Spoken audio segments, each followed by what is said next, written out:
Welcome to the IEP process. This video provides a brief insight as to what to expect before entering the process.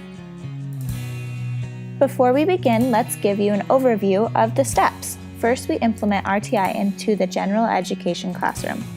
Then, we refer the student to the special education teacher. They then get the parent's consent to evaluate at a meeting held by the whole team.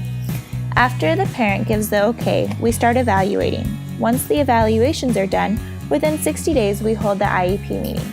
And if your child qualifies, we will implement the IEP. Let's start with explaining what RTI means. RTI is response to intervention. We implement RTI in all of our general education classrooms.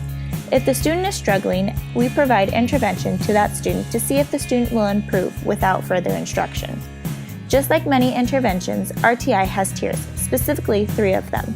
The first tier is considered to be the intervention that every student receives, so this is the regular classroom instruction.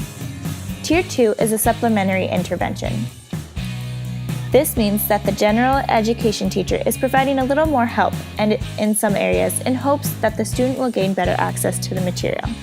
Tier 3 is an intensive intervention. This means the student needs more help gaining the information. This intervention can sometimes include special education, but not always.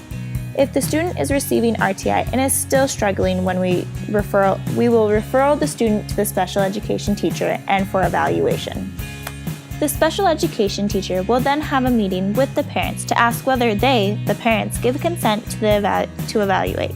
Without the parents' consent, the student cannot be evaluated. Once the parents give consent, the special education teacher will then start the evaluation process.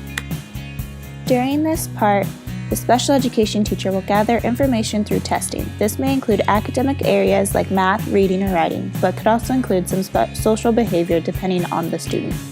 Next, the team will gather medical records from the student's doctor to see if any medical issues could have an effect on how the student is performing.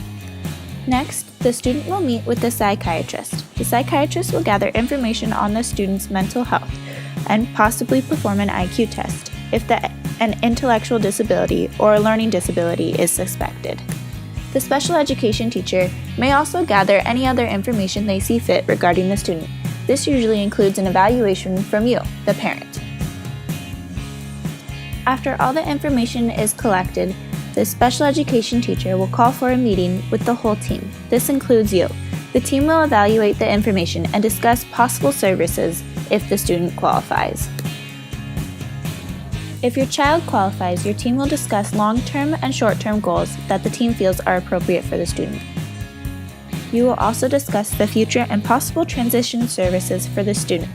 The end goal, however, is to develop a program with the success of the student always in mind. No matter the differences in ideas, the student should always be the #1 priority.